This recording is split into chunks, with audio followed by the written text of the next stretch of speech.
Bonjour à tous à la table Solidarité dans les habitats participatifs, Solidarité Résilience. Voilà, bonjour à tous. Est-ce qu'on attend encore un petit peu du monde, Audrey, ou on démarre? Je pense qu'il faut qu'on démarre.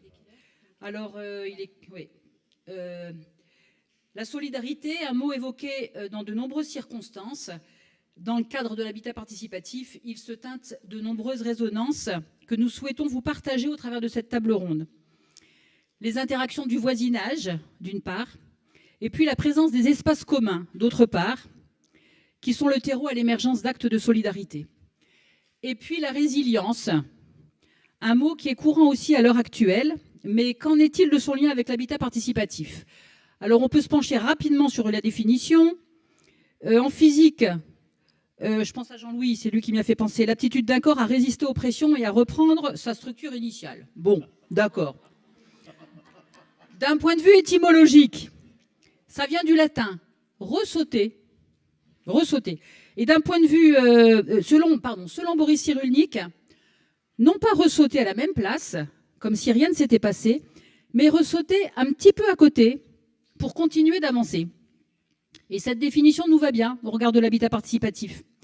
Des événements de la vie parfois difficiles, contraignants, inattendus, trouveront un soutien de proximité venu du collectif qui aidera la personne à rebondir et par ailleurs l'aptitude à faire face collectivement à ce qui surgit, de banal ou de grave, et on peut bien sûr citer la crise sanitaire récente. Eh bien, ce collectif diminue l'impact, il aide à réguler et il accroît les possibilités de rebondir pour chacun. Le collectif devient source de résilience. C'est au travers de témoignages que nous voulons illustrer ces propos. Tiens, je peux donner le... Excusez-moi, c'est ma souris qui... Alors, simplement, notre table ronde va se dérouler de la manière suivante. On va démarrer par 3 témoignages d'habitants. Et puis ensuite, on aura un temps d'échange avec vous. Et puis, on reprendra pour 3 communications. Et à nouveau, un temps d'échange. Donc... c'est parti, je donne la parole à Audrey Giquel pour nous parler de son expérience d'habitante au Choulan.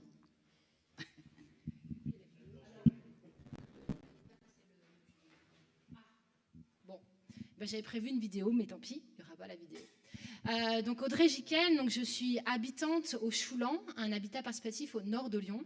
Je suis également accompagnatrice de groupe, je suis autrice d'un livre qui est sur le stand de librairie, Les clés de l'habitat participatif, et je suis également youtubeuse. Voilà. Et moi, du coup, là, je vais prendre vraiment ma casquette d'habitante pour vous partager un petit peu voilà, ce qu'on vit au Choulan dans mon habitat participatif. Pour moi, la solidarité, c'est un gros mot.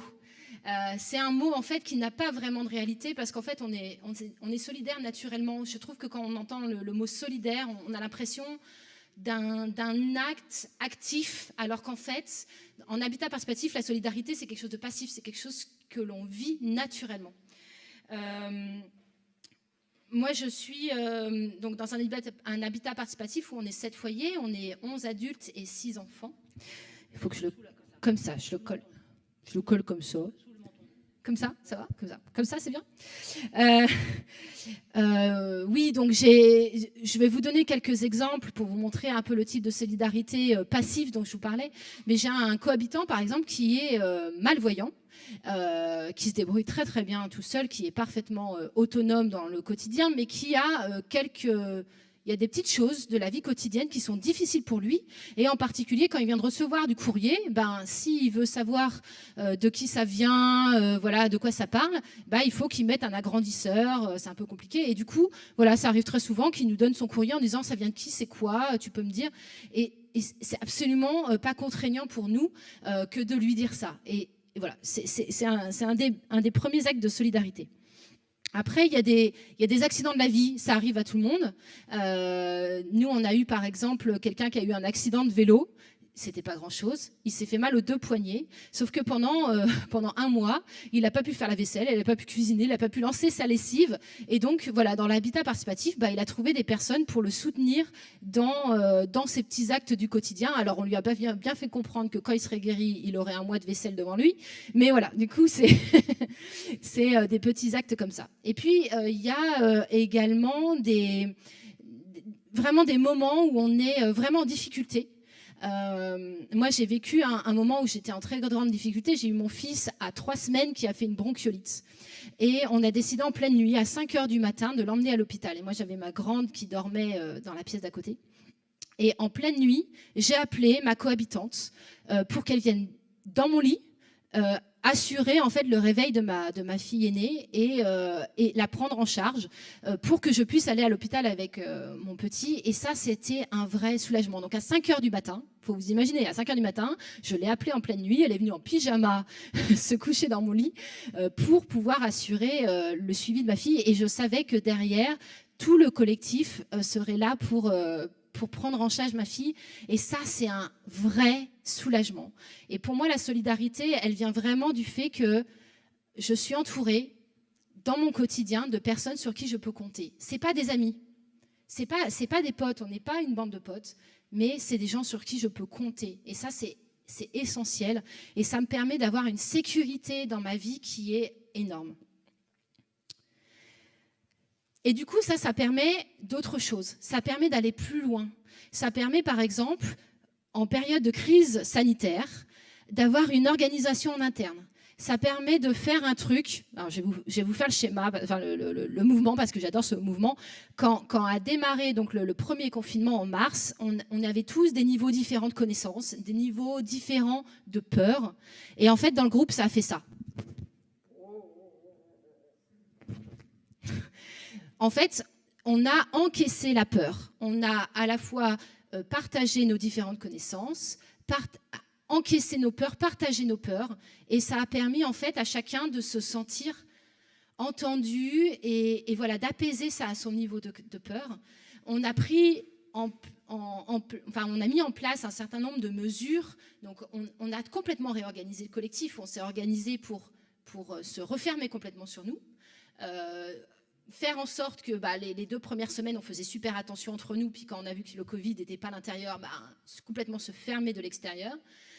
Parce qu'on vit vraiment comme une famille, on a une flotte de véhicules en commun, on a des achats alimentaires en commun, donc c'était difficile en fait de vivre chacun chez soi. Donc on a fait attention les premiers temps, puis après on s'est vraiment replié sur nous, et puis on a vécu en interne quelque chose d'assez agréable, hein. On a repris, on faisait des concours de fléchettes, des balles folk, des jeux de cartes, des travaux. Enfin, voilà, on vivait en interne comme une grosse famille, mais on faisait très attention à l'extérieur, et en particulier, il n'y avait qu'une seule personne qui allait faire les courses. Voilà, on était très organisés en interne. Et ça a vraiment permis, en tout cas au niveau émotionnel, d'encaisser et de vivre bien, en fait, de vivre bien cette crise sanitaire, tout simplement, et de se sentir dans un niveau de sécurité et de confiance qui est important. Et puis, pour moi, quand on est dans ce niveau de confiance en interne, en fait, on est capable de s'ouvrir vers l'extérieur. On est capable d'aller créer de la solidarité, de l'ouverture et de s'ouvrir. Des fois, j'entends l'habitat participatif, c'est de l'entre-soi. Oui, il y a besoin d'un entre-soi pour créer le niveau de confiance, pour ensuite aller s'ouvrir vers l'extérieur. Et dans mon habitat participatif, c'est vraiment ça. C'est-à-dire qu'on est très, très ouvert vers l'extérieur. On organise beaucoup d'événements culturels. On organise des concerts, des petites pièces de théâtre, etc., qu'on ouvre vers l'extérieur. Donc, on est vraiment très là-dedans. Depuis plusieurs années, on a créé un collectif dans notre village. Donc, j'habite Saint-Germain-Mont-d'Or. C'est en fait dans la métropole lyonnaise, mais c'est un village de 3000 habitants au nord de Lyon. Et c'est créé Saint-Germain en transition, donc une association pour développer la transition en local. Et on est tous extrêmement investis dans cette association. J'ai même une cohabitante qui, depuis aux dernières élections municipales, la commune est passée verte et j'ai une cohabitante qui est au conseil municipal. Et ça nous permet aussi d'aller même plus loin, d'aller se mettre dans des situations qui peuvent être d'aller toucher notre intimité. C'est-à-dire que depuis maintenant 3 ans, nous accueillons des migrants avec une association qui s'appelle, enfin voilà, bref, j'ai ma cohabitante qui anime un atelier sur l'accueil de migrants en habitat participatif. Mais on accueille des migrants dans le cadre d'une boucle, donc c'est 2 semaines toutes les 6 semaines. Et nous avons accueilli d'abord 2 Iraniens et puis maintenant nous avons un Sénégalais.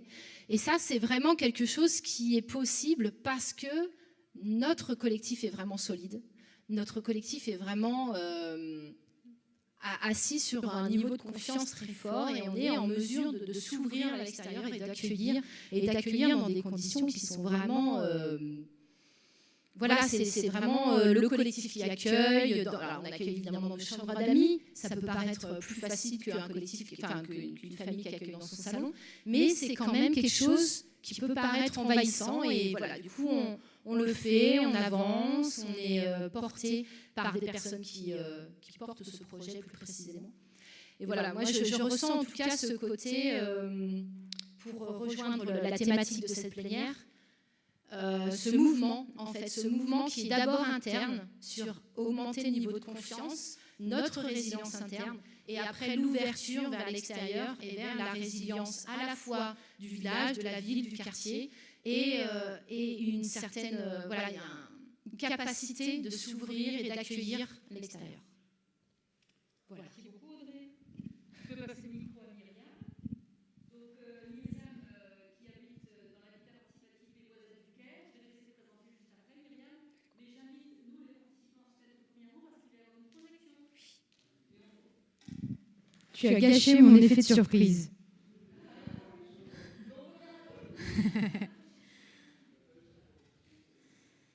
Donc, juste une mise en bouche avant la projection. Je suis Myriam, j'habite dans un habitat participatif à Lille depuis 3 ans. Et je voudrais vous raconter notre expérience d'accueil d'un jeune adulte, Kevin, en situation de handicap dans notre projet. Donc, c'est-à-dire qu'il n'avait pas cette idée de venir habiter en habitat participatif et c'est nous qui lui avons proposé de nous rejoindre. Et parce que c'est un exercice, vous m'entendez bien ? C'est un exercice un peu difficile parce qu'il n'est pas là. Et donc, pour éviter de parler à sa place, j'ai prévu ce petit enregistrement.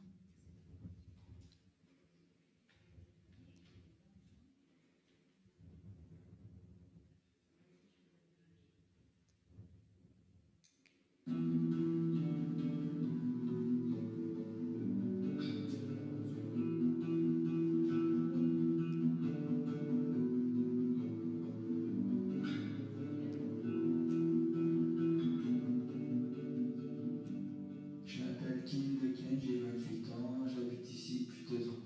Avant, j'étais famille d'accueil depuis 16 ans. Ensuite, c'était un foyer, Saint-André, puis un Task. Et ensuite, mon chef de service a proposé cet habitat participatif. J'ai regardé sur le site internet des Voisins du Quai pour regarder comment ça se passe et j'aimais bien. J'étais hyper heureux d'habiter un appartement. Ça a changé mes cours de vie.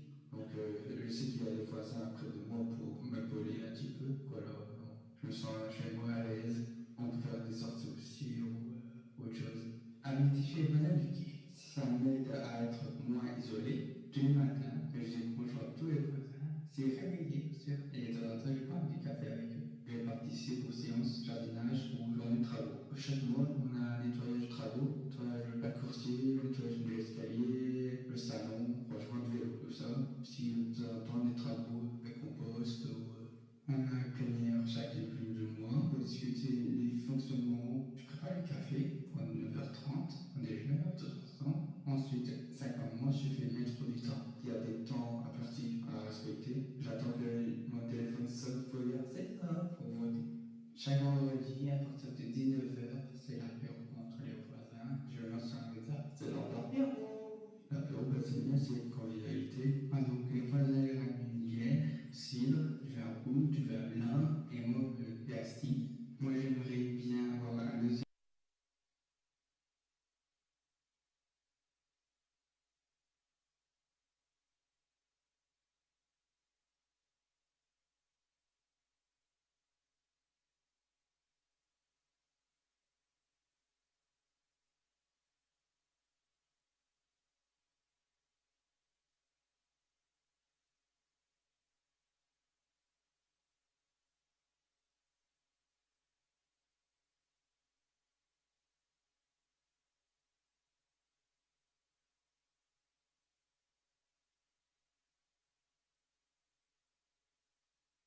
Voilà, alors je suis là pour compléter, j'ai quelques minutes, vous m'entendez bien? Pour compléter les propos de Kevin.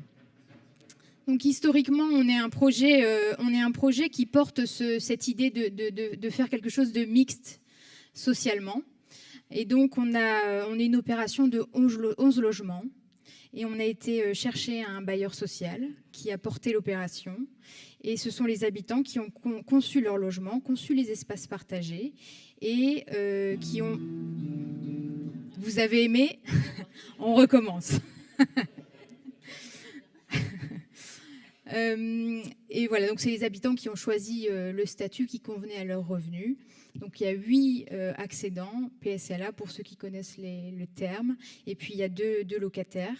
Et on a conçu ce petit studio vide qu'on a dessiné en se disant on aimerait faire profiter ce sentiment de sécurité et de confiance dont parlait Audrey à quelqu'un qui en aurait besoin pour être indépendant, pour pouvoir vivre de façon autonome.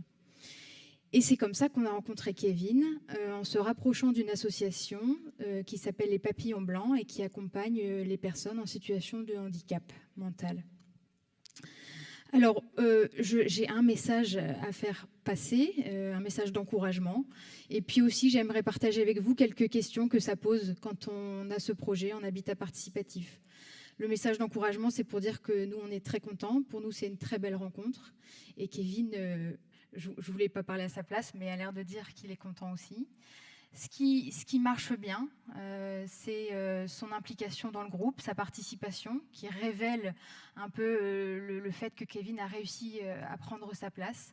Donc Kevin nous fait passer déjà ce message, c'est que c'est possible d'accueillir dans un espace et un habitat participatif des personnes en situation de handicap, dans une situation fragile, et de réussir à faire cette expérience avec eux aussi, quoi. Voilà. Donc, ils participent aux réunions, ils participent aux apéros, ils participent à tous les moments collectifs. On a une réunion une fois par mois, il est là, et on a à peu près une réunion de travaux, il est là aussi. Voilà, donc ça, c'est un premier indice qui montre que c'est un voisin comme les autres. Et puis la deuxième chose, c'est qu'on s'échange beaucoup de services. Il nous demande des coups de main, c'est vrai, et il nous en rend aussi. Donc en fait, il y a une sorte d'échange qui se fait, une sorte de réciprocité, c'est dans les deux sens. C'est-à-dire que nous, on lui fait découvrir notre monde, nos valeurs écologiques, voilà, tout ce que peut porter un habitat participatif. On l'emmène dans des balades à vélo, on l'emmène au restaurant avec nos amis. Et puis lui, en échange, il nous fait découvrir son monde aussi, son parcours, voilà, que moi, je ne connaissais pas. Et puis, il nous invite au restaurant auquel il travaille. Bon, voilà, il y a un échange qui se passe. Et c'est pour ça que je disais que c'était une belle rencontre. Alors, il y a un facteur facilitant, je pense, et j'avais envie de le dire, même peut-être comme une condition, c'est que Kevin est accompagné. Nous, on n'est que des voisins, et on reste des voisins. Et Kevin est accompagné par les Papillons Blancs, par une éducatrice qui l'accompagne. Il est accompagné par la curatelle, il est accompagné par son travail à l'ESAT. Et nous, on est là pour un entourage bienveillant. Voilà. Et je trouve que cet accompagnement nous aide à faire que ça marche. Voilà, je trouvais que c'était intéressant de le dire. 3 questions qui se posent depuis 3 ans, que j'ai envie de partager avec vous, même si je n'ai pas les réponses, mais qu'on ne s'était pas posées au départ. Kevin, il le dit dans le reportage, il s'ennuie. Il se sent seul. Et en fait, c'est vrai que nous, les 10 autres familles, on n'est pas toujours capable de répondre à ces demandes, on n'est pas disponible, on n'a pas d'idées, d'activités à lui proposer. Ça, c'est une question qui interroge la solitude, mais pas que de Kevin. Et c'est une question que je voudrais poser à titre général, c'est quelle attention est-ce qu'on porte les uns les autres au sentiment de solitude qui peut arriver au sein d'un habitat participatif. Voilà, et ça dépasse Kevin. La deuxième question qui se pose, c'est le logement de Kevin. Il en parle un petit peu aussi, il dit mon logement est trop petit. Et moi aussi, je réalise en fait que ce logement est trop petit, trop exigu. Il est mal aéré, il est mal conçu. Et en fait, il y a eu un manque de conception parce qu'il n'était pas là. Et nous, on s'est focalisé sur nos logements à nous, puis on ne l'a pas bien dessiné. Et maintenant, c'est trop tard. Il n'y a plus grand-chose à faire, en tout cas pour l'éclairage, il n'y a plus grand-chose à faire. Donc ça, c'est aussi une petite attention que je voulais porter sur la conception de ces logements de solidarité, parce que je pense qu'on n'est pas le seul habitat participatif à avoir ce genre de rêve un peu ou d'inclusivité. Et nous, on n'a pas pensé à le concevoir assez bien, quoi. Et maintenant, on le regrette. Voilà. Donc, quelle attention aussi on porte aux conditions matérielles de chacun. Et ça dépasse Kevin aussi. Troisième et dernière question, pour finir, et non la moindre, c'est dans un habitat participatif, quel accueil on fait à la différence? Parce que je l'ai dit tout à l'heure, on essaye de faire en sorte que Kevin se sente un voisin comme les autres. Et ça marche, je crois qu'il se sent bien. Et en même temps, Kevin, des fois, il exprime des besoins spécifiques. Et ça génère de beaux débats entre nous, les voisins, entre comment faire pour gérer cet équilibre entre autonomie. Kevin est quelqu'un comme les autres, et il n'y a pas de différence à faire. Et en même temps, quel soutien lui apporter? Et quand on lui apporte du soutien, comment ne pas le stigmatiser? Et ça, c'est des nouvelles questions qu'on ne s'était pas du tout posées. On n'a pas réfléchi, en fait, tellement, on avait un rêve, mais voilà. Et bon, voilà, on se pose des questions sur cet équilibre entre autonomie et soutien. Et je n'ai pas de réponse, bien sûr, donc je vous pose des questions. Les réponses ne sont pas données, elles sont à construire certainement, et certainement, probablement, avec Kevin. Voilà, merci.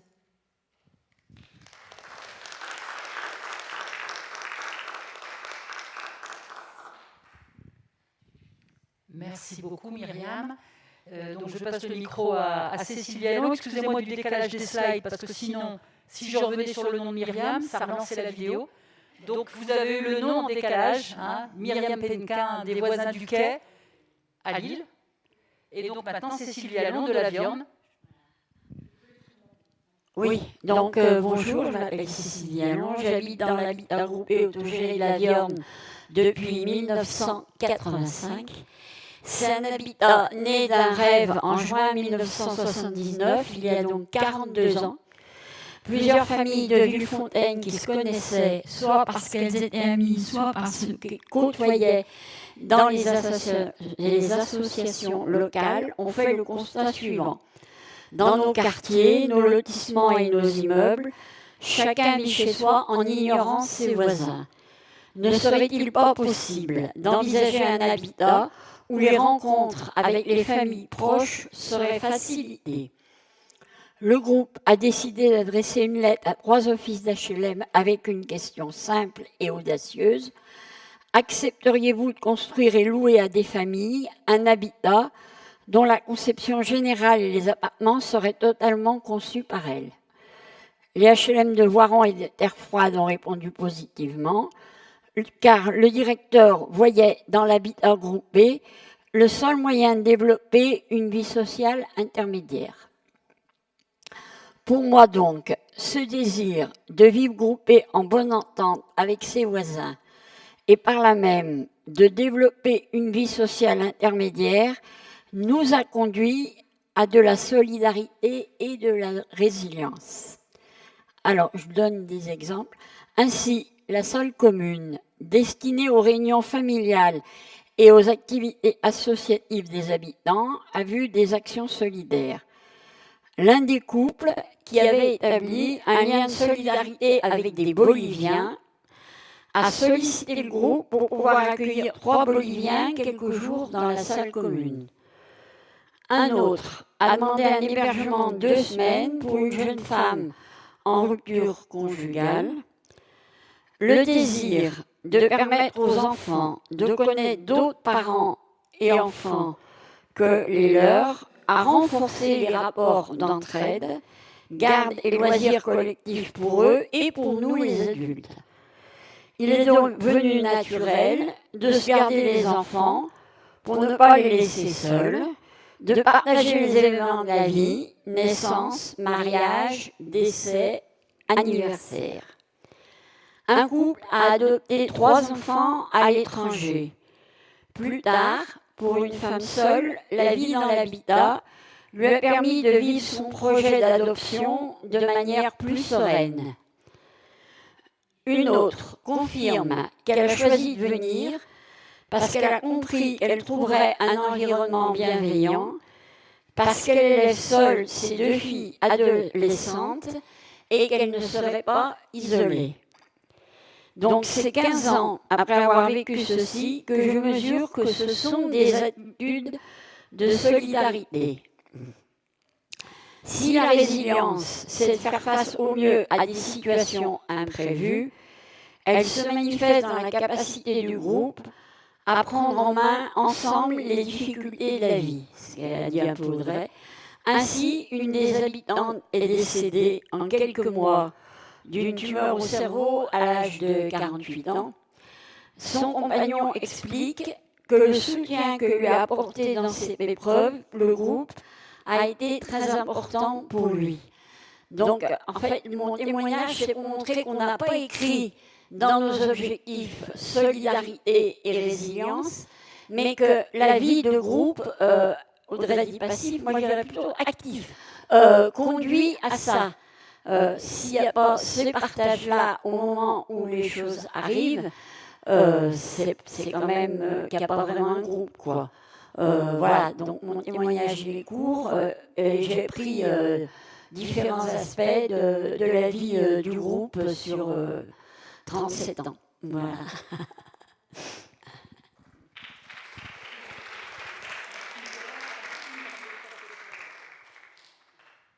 Merci beaucoup.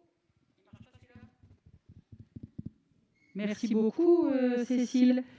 Alors maintenant, je sollicite peut-être Jean-Louis pour promener le micro dans la salle. Merci beaucoup, Jean-Louis, c'est gentil.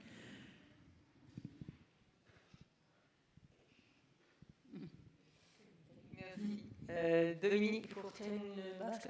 C'est une question pour Myriam. Enfin, vos 3 témoignages m'ont beaucoup touché et remué ce qui est naturel chez moi, effectivement, pour pratiquer la solidarité bien dans d'autres domaines. Mais pour Myriam, donc la solitude de Kevin, quid de l'association Les Papillons Blancs là, parce que les associations, pour tous ces projets inclusifs, sont un soutien, normalement, non? Il n'a pas de séjour de jour, de séjour associatif, d'activités associatives en dehors? Alors non, alors ça, vous mettez le doigt aussi sur quelque chose qu'on n'a pas encore fait, c'est d'être plus proche des papillons blancs pour discuter ensemble de ce qu'on perçoit de Kevin. Donc c'est quelque chose à faire.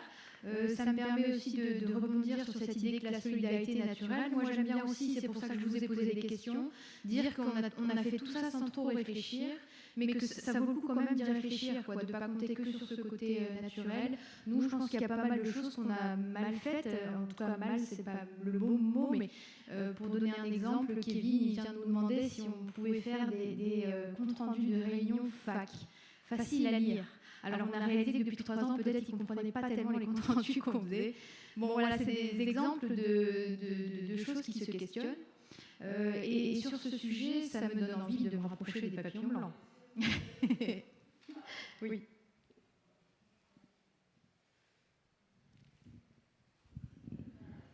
Oui, moi je voudrais juste compléter un témoignage avec... alors nous accueillons, je suis au passage à Grenoble on existe depuis 26 ans, et depuis 6 ans, mettons à peu près, oui, nous avons notre chambre d'amis qui est quasiment en permanence occupée par des migrants.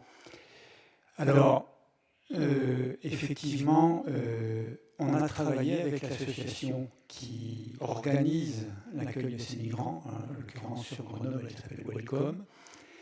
Et nous avons donc des migrants, l'organisation de Welcome, c'est que toutes les 6 semaines, ça change. Mais les migrants, ils aiment bien parce qu'en général, ils sont dans des appartements, dans des familles. Et là, on leur propose un moment de calme, tout seul. Ils ont une cuisine, ils ont tout ce qu'il faut. De temps en temps, quand on rentre dans l'immeuble, ça sent une cuisine voilà, bien épicée. Voilà, le fait d'accueillir en ayant à côté de nous une association qui nous a expliqué un petit peu qui étaient ces gens qu'on allait accueillir, finalement, fait que ça fonctionne bien.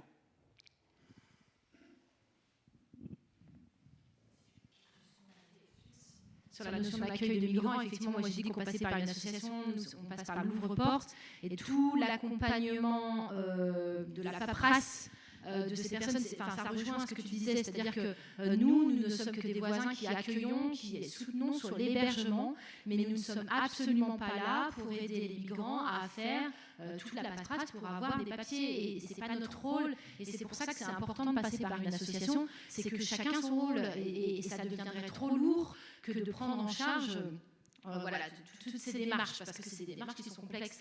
Donc voilà, moi je trouve que c'est important, en tout cas, nous on a eu cette démarche de dire ok pour l'accueil des migrants, mais absolument accompagner, parce qu'on ne peut pas répondre à tous les besoins. Elle-même, ou est-ce que c'est la structure?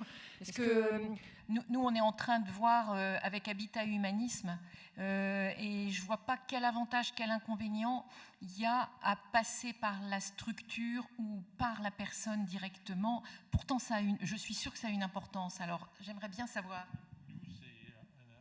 pardon, oui, nous, c'est en fait, on est sur un habitat participatif, l'île aux Eiffel, Malonnais, près de Rouen. On est en réhabilitation, et on a un logement qu'on réserve à de l'habitat social. Et pour le moment, on en est là, quoi. Mais il faut qu'on passe des accords ou qu'on vende très très vite là pour des questions financières. Mais il ne faudrait pas que le financier nous mette dedans, quoi. Voilà. Oui, alors j'espère que je vais bien répondre.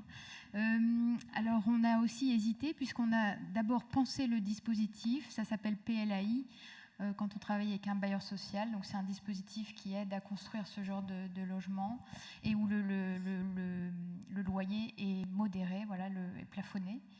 Et on s'est rapproché des papillons blancs, et c'est donc le propriétaire, c'est le bailleur social. Et le bail appartient à l'association, avec un projet de bail glissant vers Kevin sur normalement 1 an, mais c'est toujours pas fait. Donc voilà. Mais l'idée c'était ça, c'était le bailleur reste propriétaire. On commence par donner le bail à l'association, et progressivement, quand Kevin prend ses marques, il devient locataire. Voilà. C'est comme ça qu'on a construit ce projet. Ça répond à votre question ?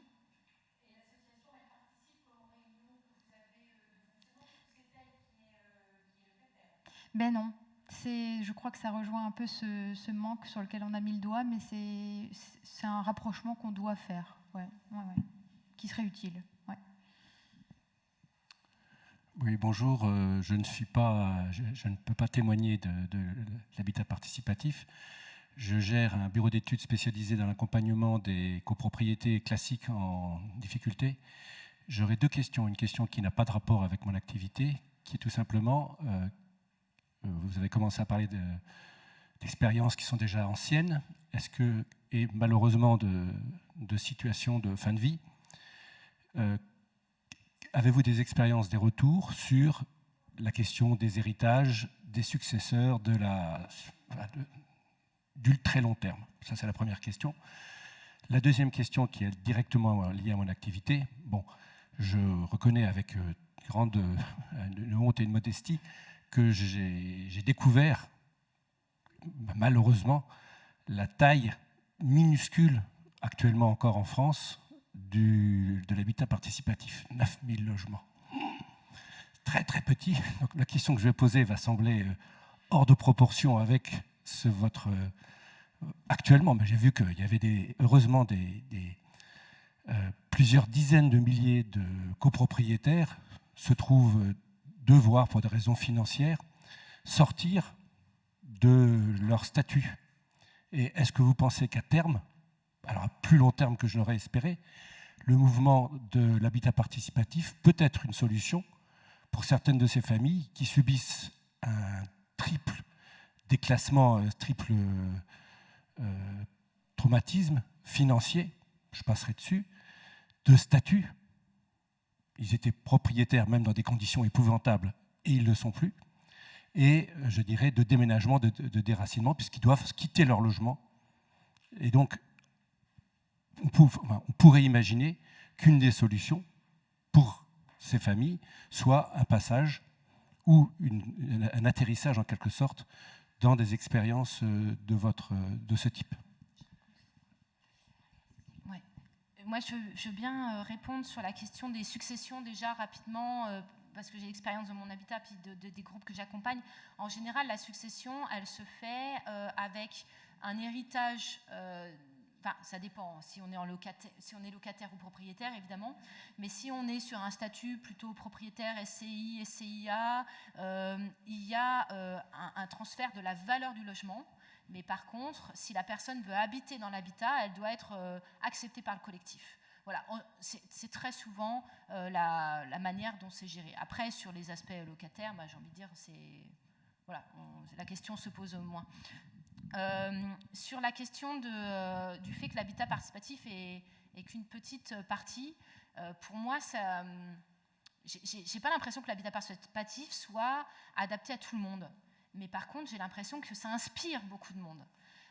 Et donc, il n'y a pas forcément besoin de s'offusquer du fait qu'il y en ait si peu, mais plutôt de regarder quel rayonnement chaque habitat peut avoir. Et moi, je vous partageais celui qu'on a à l'échelle de Saint-Germain-Mont-d'Or sur 3000 habitants. C'est difficile de dire on rayonne, nanana, mais je pense qu'il y a un vrai impact. Il y a un vrai impact et il y a aussi un impact de montrer comment on peut habiter autrement. Et moi, quand j'ai des gens qui me disent mais qu'est-ce que vous dites à des gens qui ne veulent pas vivre en habitat participatif, je me dis mais ne vivez pas en habitat participatif. Il n'y a pas besoin de convaincre, en fait. Donc après, pour moi, ce qui est intéressant de regarder, c'est comment l'habitat participatif inspire. Et en fait, dans le monde de l'immobilier, ça inspire. Vraiment, les choses évoluent. Je m'excuse. Voilà. Mais je trouve que le monde de l'immobilier évolue, prend de plus en plus en compte les habitants. Il y a ce qu'on appelle l'AMU, l'assistance à maîtrise d'usage, c'est-à-dire on va questionner les habitants avant de concevoir un lieu.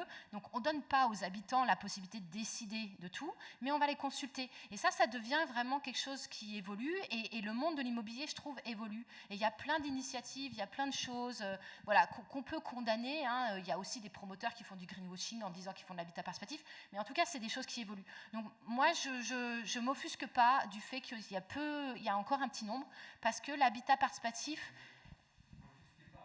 voilà. Voilà, ça n'est pas une solution quantitative, mais je pense que c'est une solution idéologique et qui inspire dans plein de domaines. Et en fait, quand on parle d'habitat participatif, on ne parle pas d'une chose, mais on parle, en fait, il y a autant de manières de faire l'habitat participatif qu'il y a de groupes. Donc c'est ça aussi, c'est cette richesse qui est intéressante. Et, enfin, voilà, moi je pense, donc après sur l'exemple que vous dites, pourquoi pas, mais je pense qu'il faut quand même se rendre compte que l'habitat participatif, c'est quand même un engagement en temps, des fois en argent, mais il y a besoin d'une énergie qui est importante et que ça ne convient pas à tout le monde. Voilà, c'est ce que je pense.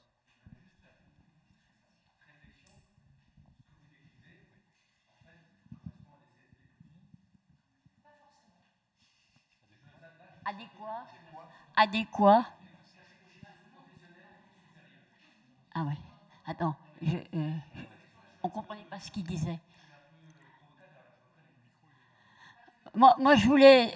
ça me fait penser, on a une expérience, nous, par rapport à des familles en difficulté, parce qu'on a été 15 ans en locatif social et 5 ans où on a eu le tout venant de locataires. Et ça, c'est un constat qu'on a fait lors de notre recueil d'expériences à Ecohabitat Groupé.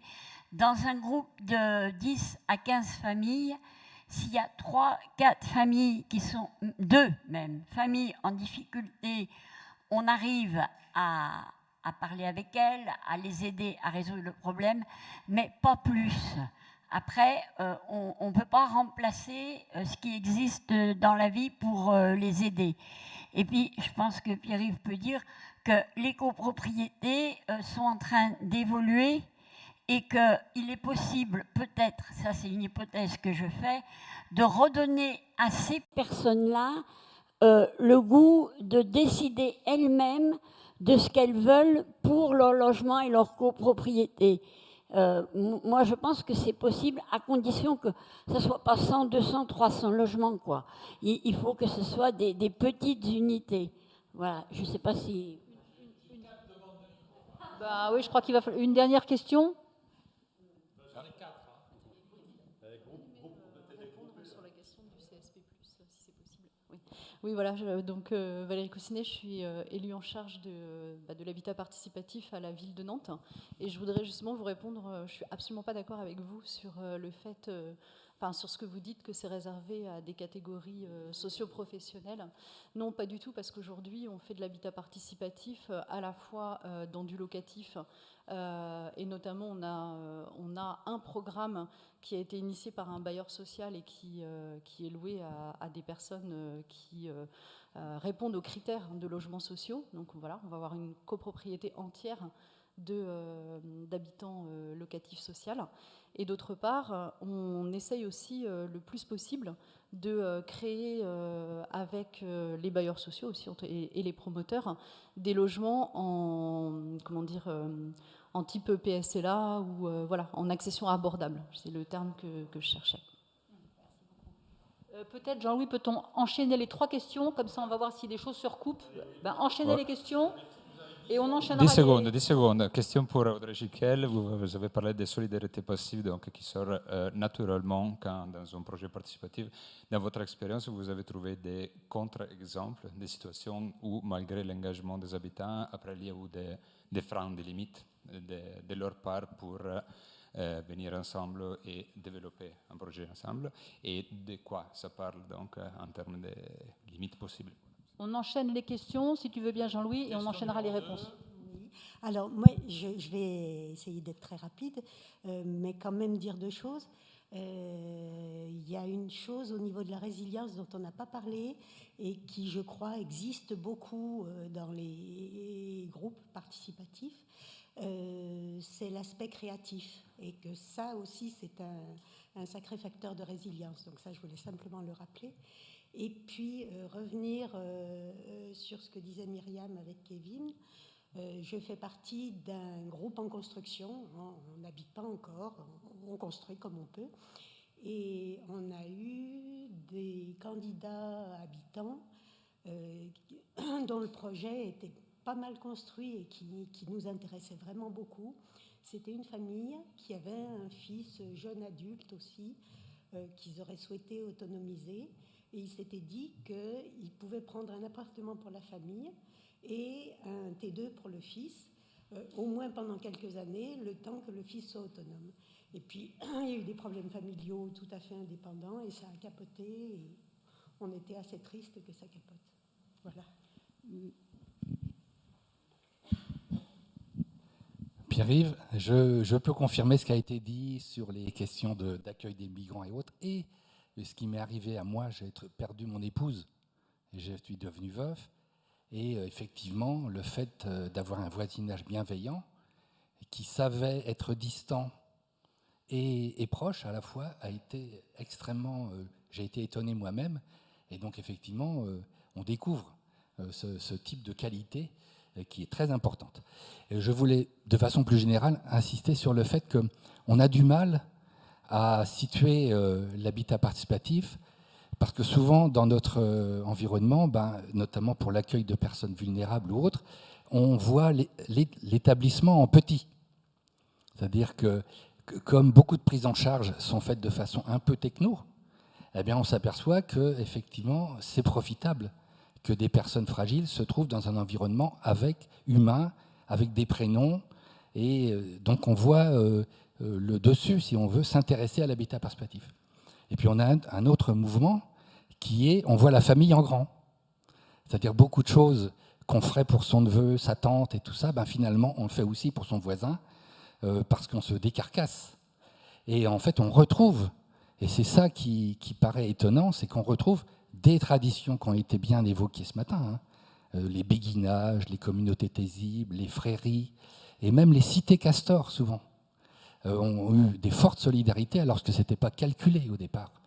Et cette idée qu'on arrive à un moment où on n'a pas envie de perdre son voisin. S'il est dans l'épreuve, on s'arrange pour qu'il reste dans le système. Et cette idée de ne perdre personne, je crois qu'elle est au cœur, finalement, de souvent des collectifs. Au fur et à mesure, on veut perdre personne, même s'il est dans l'épreuve, même s'il y a un moment difficile, on garde cette volonté-là. Voilà. Bonjour, Aurélie Antunes-Reynaud, je fais partie de la métropole de Lyon. Je voulais juste rebondir sur ce que Madame a posé comme question par rapport à l'accompagnement d'Habitat Humanisme.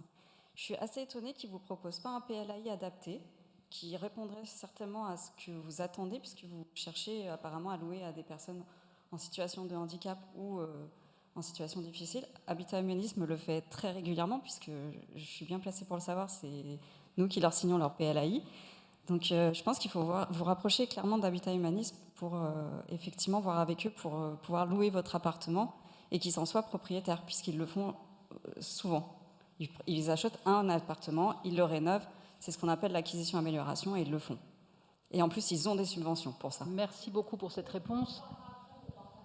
Oui, mais c'est bien, ça ouvre des dialogues. Un temps de réponse rapide, Audrey, pour rebondir sur la question contenue précédemment. Oui, très bonne question, la question des limites. J'ai l'impression qu'en interne, on se connaît assez pour connaître les limites et on n'abuse pas de la solidarité en interne. Je ne sais pas, sur la garde des enfants, par exemple, on fait appel à des babysitters. On ne compte pas tout le temps sur les cohabitants pour garder nos enfants, etc. Et on va plutôt les solliciter quand vraiment on est en cas de limite. Là où je vois une limite, c'est plutôt sur l'image extérieure. Et en particulier, ça nous est arrivé qu'on a eu... une femme qui était en pèlerinage, qui a eu un accident du pied, qui était, je pense, psychologiquement pas très bien dans sa tête, et qui est arrivée dans notre village, et quelqu'un l'a orientée vers nous. Voilà, donc ça, c'est des choses qui arrivent. C'est-à-dire que, oui, les Choulans, lieu de solidarité et d'accueil. Allez donc, chères pèlerines, cueillir la solidarité. Et ça, c'est un vrai problème, parce que du coup, dans quelle mesure on est en capacité d'accueillir? Parce que là, clairement, cette femme n'était absolument pas accompagnée. Nous n'étions pas... c'était compliqué. On l'accueille, elle est en difficulté physique. Donc, à un moment donné, il se pose la question de non-assistance à personne en danger aussi. Donc, du coup, on l'accueille, mais à un moment donné, on lui dit gentiment de prendre la porte, en tout cas de se rapprocher d'associations qui sont spécialisées dans le domaine, parce que nous, si on peut l'accueillir, on ne peut pas... elle nous demandait de faire les allers-retours chez le médecin, de lui prêter le téléphone pour appeler. Elle n'avait rien. Elle avait son baluchon. Et voilà. Et donc là se posent vraiment des questions de la limite de la solidarité, mais ça rejoint un peu ce qu'on se disait. C'est la question vraiment de l'accompagnement, et puis à un moment donné, de savoir aussi poser ses limites clairement. Donc nous, on fait beaucoup de débriefs en interne. C'est-à-dire qu'on ne peut pas tout prévoir, mais par contre, quand ça arrive, on peut débriefer et évoluer collectivement sur qu'est-ce qu'on est prêt à accueillir. Voilà. Et ça, je vous donne cet exemple un peu extrême, mais on a d'autres cohabitants qui viennent chez nous comme à l'hôtel. C'est vraiment, tiens, j'ai un pote, je ne sais pas où le loger. Voilà, donc là, c'est vraiment se poser nos limites. Et ça, c'est de manière itérative. C'est-à-dire, ça arrive, on se questionne, on dit, est-ce qu'on veut ça? Non, on ne le veut plus. Donc la fois d'après, clac, on élimine. Merci Audrey. Je vous propose maintenant de passer aux 3 communications suivantes. Donc je vous présente Thierry Deby. Tu vas te présenter toi-même, Thierry. Prends le micro. Oui. Merci. Donc je vais demander... Odile, oui, je vous suggère peut-être de tourner, sinon vous allez avoir vous allez soit de vous mettre là, soit de après vous pouvez rester près de moi, ça fait plus chaleureux, mais tournez votre chaise, sinon vous verrez rien. Bon, voilà. Mais bonjour Thierry, je suis de l'association Habitat et Participation en Belgique. Donc Odile m'avait demandé d'un peu apporter le témoignage de ce que notre association, qui est porteur de projets de création d'habitat participatif en Belgique, allait pouvoir apporter sur la question des solidarités et de la résilience. Vu que d'une part le timing est serré, donc je comptais vous présenter une série de témoignages. Je crois que c'est vraiment ce qu'il y a de plus vivant.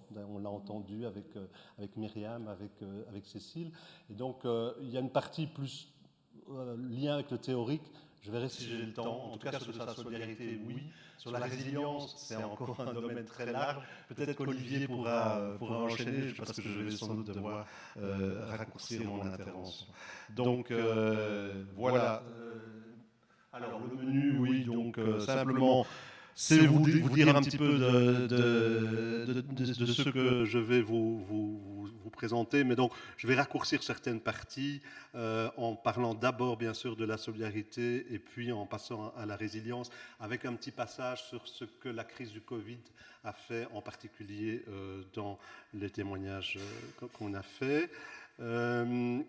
Alors, j'avais prévu 3-4 slides pour présenter Habitat et Participation. Je vais aller très très vite.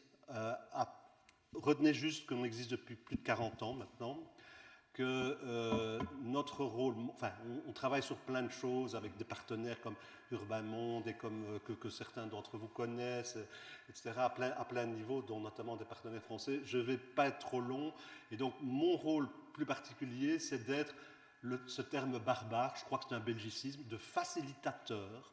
Vous utilisez ça aussi en France? Facilitateur de création d'habitat participatif. C'est ça ma mission. En Wallonie, donc en Belgique francophone, partie sud, hein, pour vous retracer un petit peu, c'est 3,5 millions d'habitants, tandis que, et Bruxelles, nous occupons de Bruxelles, ma collègue bruxelloise est d'ailleurs dans la salle, Bruxelles c'est 1,2 million, donc on est en gros 5,5 millions de Belges, pour 450 habitats participatifs existants. Donc ça vous donne quand même une échelle que... alors, en gros, et ça rejoint quand même un élément, quand même vous dire une chose. Nous sommes, deuxième belgicisme, subsidiés par les pouvoirs publics. La région, alors subsidié, c'est-à-dire soutenu financièrement. On a, bon, enfin, c'est juste mon salaire qui est payé. Hein. C'est pas le Pérou, mais ça permet quand même d'amener un travail de consistant, de suivi depuis 40 ans, parce que ça fait 40 ans qu'on s'intéresse à l'habitat participatif, et les pouvoirs publics nous demandent en particulier, ça c'est important par rapport à ce qui vient d'être dit, de travailler sur l'habitat groupé, troisième belgicisme, habitat groupé égale habitat participatif, habitat groupé solidaire. C'est ça qui nous est demandé. L'habitat groupé solidaire, c'est-à-dire l'habitat groupé pour personnes en situation de précarité sociale. Soyons clairs. C'est important que vous compreniez ça parce qu'en fait, l'objectif des pouvoirs publics est bien celui-là, c'est d'encourager, parce que finalement, les habitats groupés de type citoyen, tout le monde peut en faire. Oui, ça passe, tu arrives à suivre, ok? Alors voilà, ça c'est tout ce que nous faisons. Simplement, retenez de ma mission et de la mission de ma collègue bruxelloise, 2 choses. C'est aider des habitats participatifs dans le processus de création et d'évolution, médiation de conflits aussi, et puis sensibilisation du grand public. Bon, à travers tout ce qui est indiqué là à l'écran, mais je vais pas être trop long.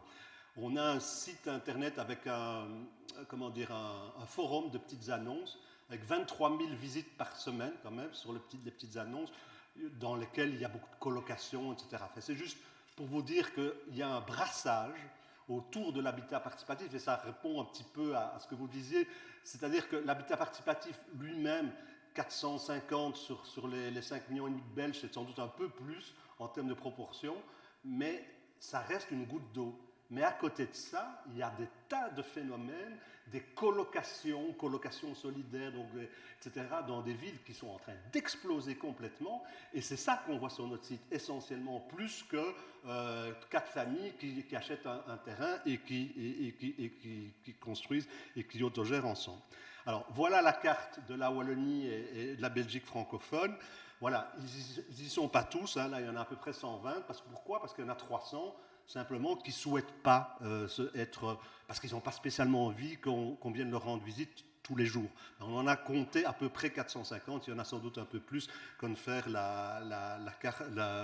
ce que Ludovic, c'est ça, a expliqué sur les pourcentages en France ce matin. Et donc, là-dedans, il y en a... Ce qui est important, et là, c'est important que vous disiez ça, là, que vous reteniez ça, la grande différence entre le système... donc, notre association est subsidiée.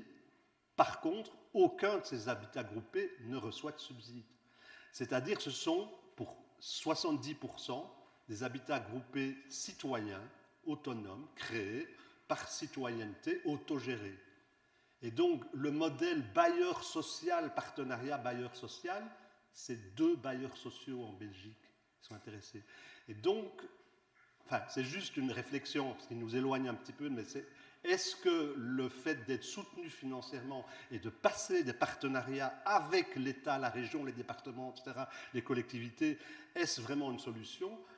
L'expérience de la Belgique, où il n'y a aucun sou public qui sert puisqu'il y a très peu de partenariats avec le pouvoir public, montre que finalement, des initiatives totalement autonomes, citoyennes, sont finalement plus nombreuses, alors qu'elles ne reçoivent pas un sou au départ. Donc enfin, voilà, ça c'est juste une petite réflexion que je viens là-dessus. Voilà, alors, tous les termes ici, vous les avez aussi sans doute.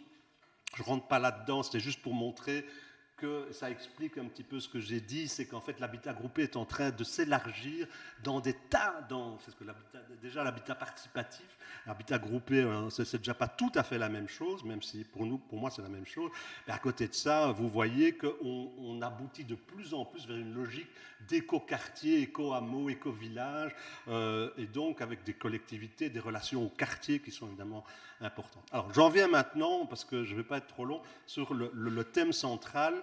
Le choix de vivre en habitat groupé, c'est quoi la solidarité? J'ai mis un peu en provocation un échange de petits gestes ou une résistance à la solitude. Nous avons, et ça ne vous étonnera pas avec la crise du Covid, énormément de personnes âgées ou vieillissantes qui cherchent des alternatives à ce que vous appelez les maisons de retraite, qu'on appelle des maisons de repos chez nous. Et donc, j'ai pris 3 exemples pour quand même essayer d'un petit peu, essayer de donner. Alors, la solidarité contractualisée, c'est ce qui est prévu contractuellement par des conventions. Alors, nous avons une association qui s'appelle Un Toit Deux Âges, qui je crois existe en France aussi, mais c'est peut-être sous un autre nom, qui organise des binômes dans des villes entre personnes âgées qui ont une grande maison vide et qui accueillent des étudiants. Okay, des étudiants. J'imagine qu'il y a des associations qui font ça aussi, mais je ne sais pas comment ça s'appelle en France. En Belgique, c'est Un Toit Deux Âges. Et donc, le principe d'un toit deux âges, c'est chaque fois des binômes. Vous savez qu'il y en a à peu près 550 dans les villes universitaires de Belgique francophone. Et donc, je lis un témoignage. Sandrine est étudiante. Son loyer chez Mireille est de 180 € par mois, ce qui est à peu près un tiers d'un loyer équivalent dans une ville universitaire, dans un COT, c'est-à-dire une chambre d'étudiants qui serait louée dans le privé. Et dans la convention passée avec Mireille, propriétaire de 83 ans, elle s'engage à faire ses grosses courses, c'est-à-dire ses courses une fois par semaine au Carrefour. En échange, Mireille lui fait ses lessives et son repachage. C'est indiqué dans une convention de partenariat. Okay, c'est ce que nous appelons la solidarité contractualisée. La solidarité attendue, qui est la deuxième, c'est, nous avons les maisons à Bayfield. Il paraît qu'il y en a en France maintenant quelques-unes, en tout cas dans le Nord. C'est un système anglais d'habitat communautaire de personnes âgées minimum 55-60 ans, qui vivent toutes les personnes seules, qui louent un logement dans un grand logement collectif, avec un living, une grande cuisine, et puis chacun a son petit flat individuel. Mais la vie pour ces personnes se passe dans la maison collective. Yvette y vit heureuse et entourée depuis 5 ans. Toutefois, elle a eu un problème de santé. Son médecin lui a ordonné de garder la chambre. C'est André qui, du coup, fait ses courses régulièrement. Ça, c'est ce qu'on appelle la solidarité attendue. Certains d'entre vous l'ont cité. Il y a un problème de santé, il y a une urgence. On sait que les autres sont là pour ça. Les voisins sont là pour ça. Mais elle n'arrive pas à leur avouer qu'en fait, plutôt que ces grosses courses, elle a surtout besoin de leur présence autour d'elle, parce qu'elle garde la chambre et finalement, elle se retrouve souvent seule, malgré qu'elle vit dans un habitat participatif. Donc, c'est juste pour vous dire que la solidarité attendue est peut-être une nuance qui ne va peut-être pas tout à fait aussi loin que certains l'attendent.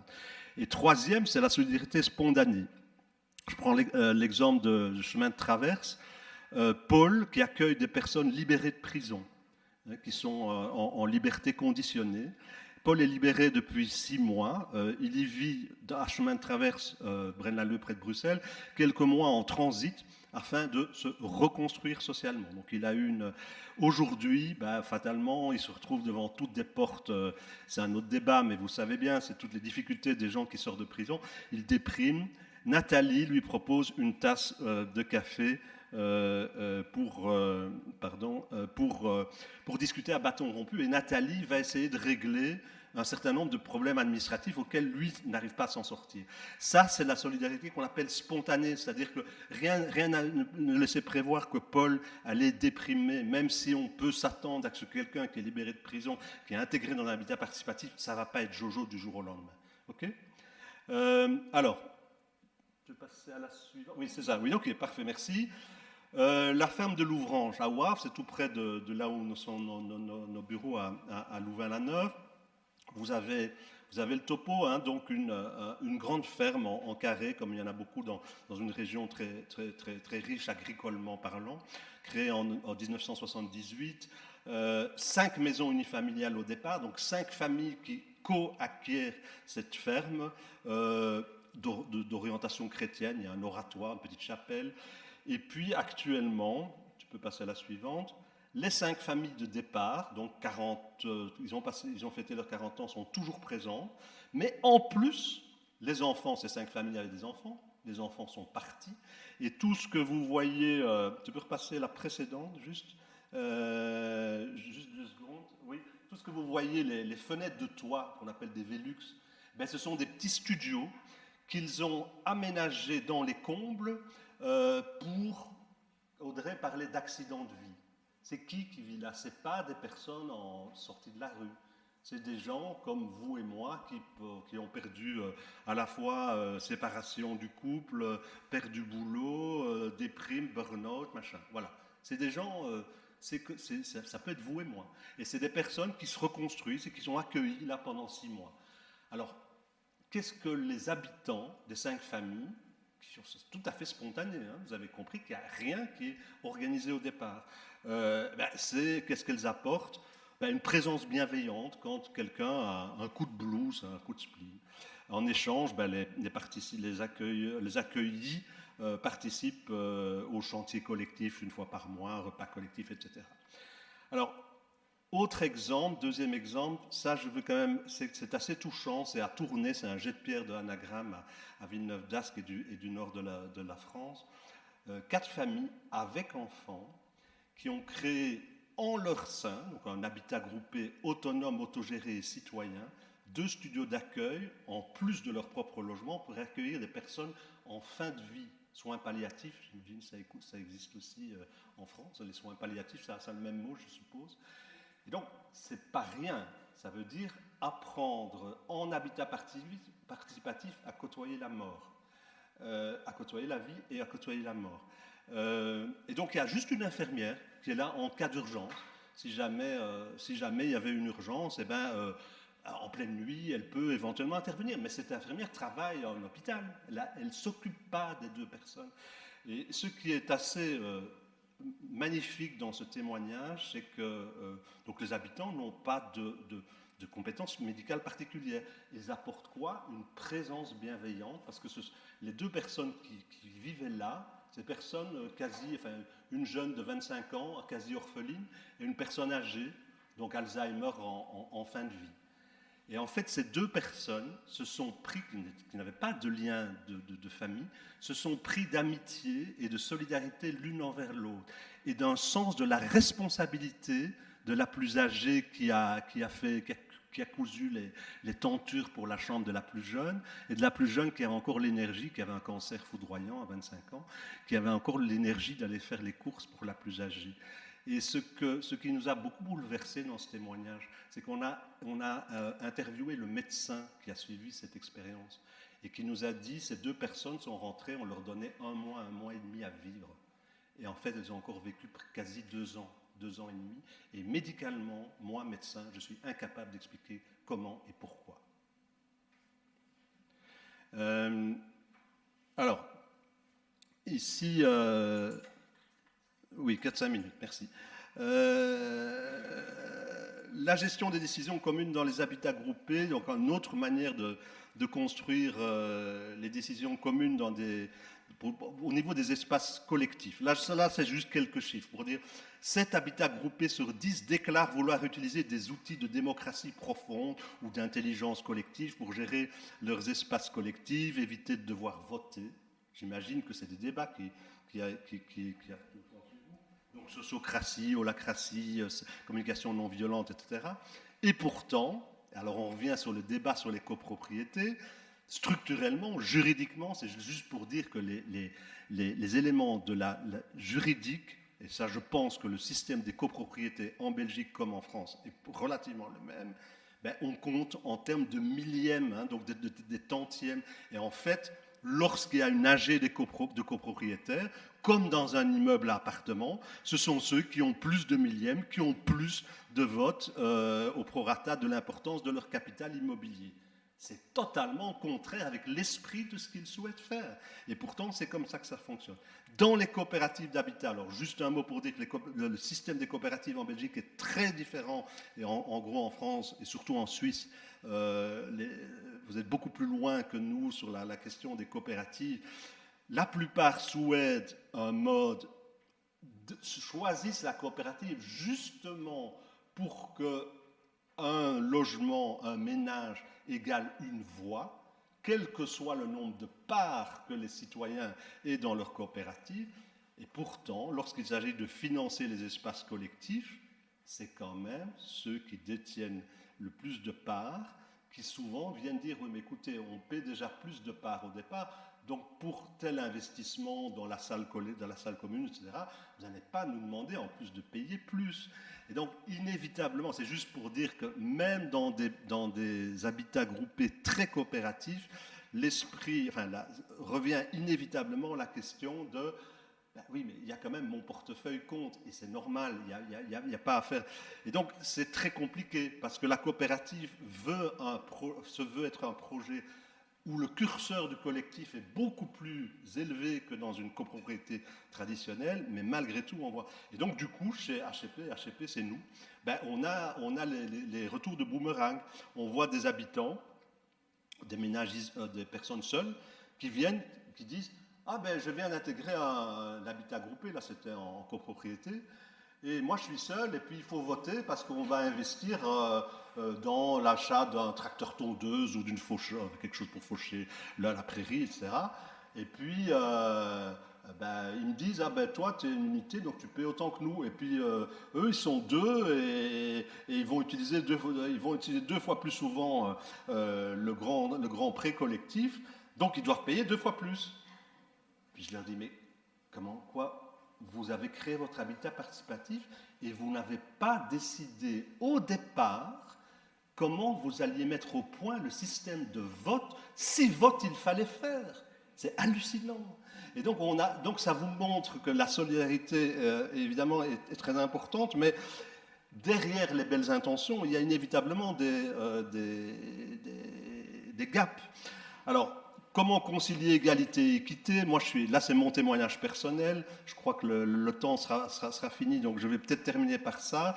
C'est la briqueterie, nous appelons la briqueterie, une ancienne briqueterie à Ottigny. De nouveau, une coopérative. Donc, pour réduire son emprunt bancaire, certains gros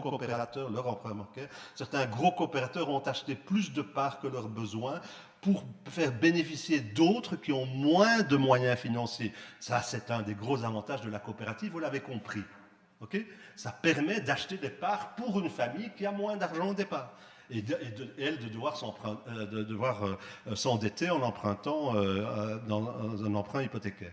Toutefois, une clause a déterminé qu'aucun coopérateur ne pouvait posséder plus de 10% du total des parts.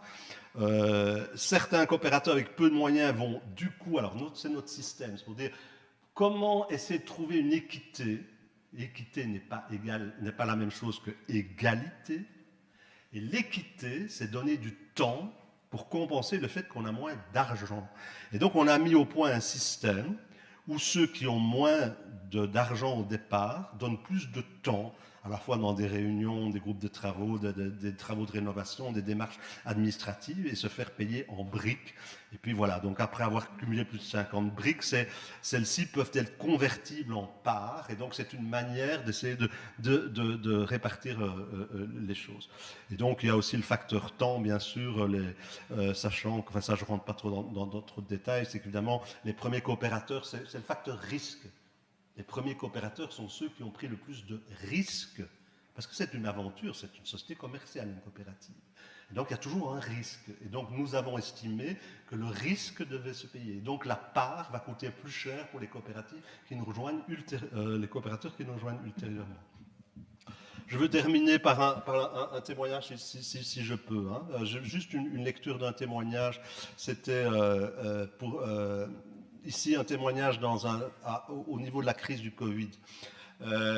Dans un habitat à Watermal-Boisfort, c'est près de Bruxelles, personnes âgées. Nous avons arrêté toutes les activités dans notre salle commune. Nous nous rencontrons essentiellement dans le jardin. Nous nous entraidons et faisons des courses pour nos voisins qui ne sortent plus ou à peine. Notre âge fait que nous sommes des personnes à risque. Donc ça, c'est manifestement un habitat groupé qui a pris en plein fouet la crise du Covid. Alors là, je ne sais pas si vous arrivez à lire, je ne résiste pas au plaisir de vous lire le témoignage également dans un... Alors la poudrière, c'est des personnes aussi en décrochage avec des personnes âgées, également à Bruxelles, que je trouve un témoignage par rapport à la crise du Covid qui est absolument essentiel. Je vous le lis. Ce que j'ai envie de dire est ceci, valable en ou hors habitat groupé et qui plaide davantage encore pour le collectif et contre l'individualisme forcené.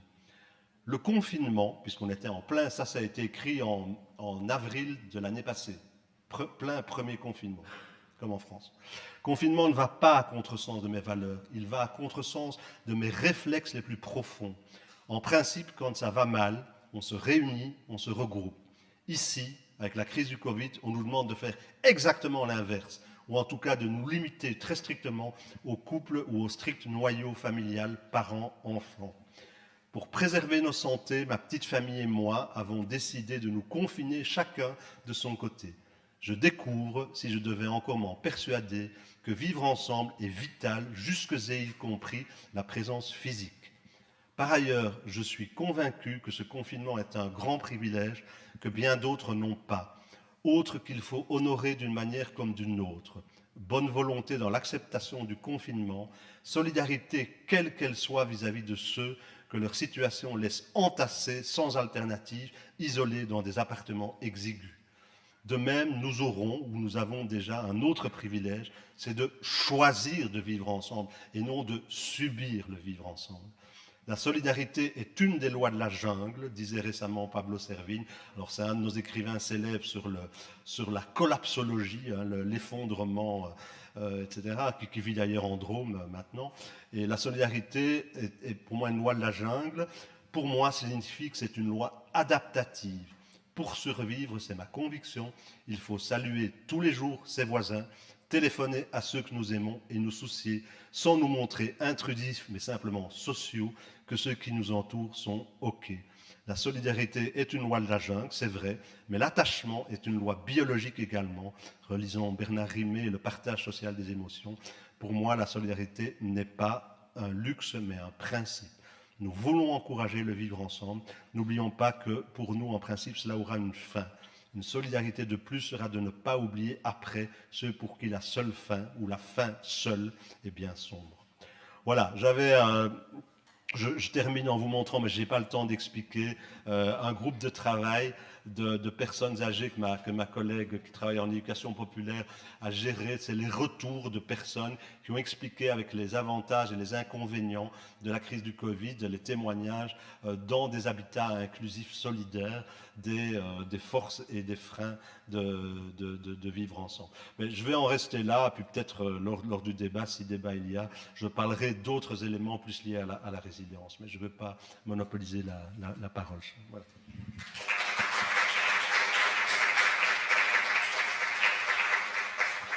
Merci beaucoup Thierry, ces témoignages étaient une très belle contribution à nos échanges.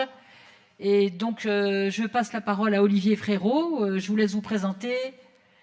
Vous êtes donc ingénieur ponts et chaussées et philosophe. Et je vous remercie de venir d'une certaine manière, nous aider peut-être à prendre un peu de recul par rapport à tous ces témoignages. Merci Odile. Bonjour à tous. Oui,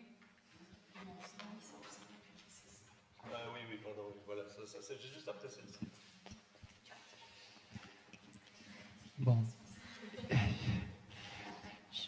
Donc, je vais vous proposer de prendre un petit temps de recul réflexif, mais je trouve que le témoignage, le dernier Thierry que tu nous as présenté, introduit bien ce que je veux vous dire. Il faut aussi de replacer toutes ces dynamiques qui ont été présentées de cet habitat groupé dans une vision plus sociétale et civilisationnelle. J'ose ce terme, là j'ai une dizaine de minutes, pour montrer que ces dynamiques, elles disent ce qui est pour moi toute une société en émergence, dans le concept sur lequel je réfléchis depuis un moment, autour d'un changement de civilisation. Mon idée est que nous sommes, vous savez, notre situation est assez complexe actuellement parmi l'humanité et dans nos sociétés, et il me semble, comme d'autres le disent aussi, que nous sommes en train de passer d'une civilisation à une autre. Donc ça, je ne vais pas prendre trop de temps là-dessus parce que ce n'est pas le sujet, mais pour dire que tout ce qui se vit dans l'habitat groupé depuis déjà un certain temps et qui se confirme, et c'est pour ça, je pense que toute cette dynamique est bien orientée et va se développer, c'est qu'elle répond à des valeurs fondamentales d'une civilisation en émergence, même si aujourd'hui c'est encore marginal.